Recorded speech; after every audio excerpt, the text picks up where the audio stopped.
the master's method of teaching, but he remained as ever the willing instrument in the hand of God. The child of the Divine Mother, totally untouched by the idea of being a teacher. He used to say that 3 ideas, that he was a guru, a father, and a master, pricked his flesh like thorns. Yet he was an extraordinary teacher. He stirred his disciples' hearts more by a subtle influence than by actions or words. He never claimed to be the founder of a religion or the organizer of a sect. Yet he was a religious dynamo. He was the verifier of all religions and creeds.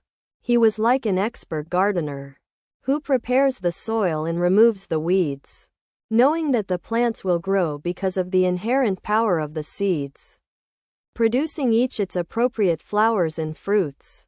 He never thrust his ideas on anybody. He understood people's limitations and worked on the principle that what is good for one may be bad for another. He had the unusual power of knowing the devotees' minds, even their inmost souls. At the first sight, he accepted disciples with the full knowledge of their past tendencies and future possibilities. The life of evil did not frighten him, nor did religious squeamishness raise anybody in his estimation. He saw in everything the unerring finger of the Divine Mother. Even the light that leads astray was to him the light from God. To those who became his intimate disciples, the Master was a friend, companion, and playmate. Even the chores of religious discipline would be lightened in his presence. The devotees would be so inebriated with pure joy in his company that they would have no time to ask themselves whether he was an incarnation, a perfect soul, or a yogi. His very presence was a great teaching. Words were superfluous. In later years, his disciples remarked that while they were with him, they would regard him as a comrade, but afterwards would tremble to think of their frivolities in the presence of such a great person.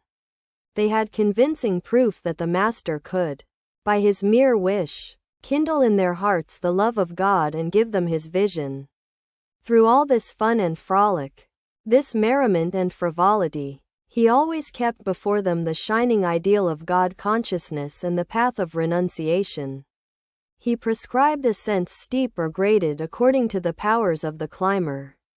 He permitted no compromise with the basic principles of purity. An aspirant had to keep his body, mind, senses, and soul unspotted, had to have a sincere love for God and an ever-mounting spirit of yearning. The rest would be done by the Mother. His disciples were of 2 kinds: the householders, and the young men, some of whom were later to become monks. There was also a small group of women devotees.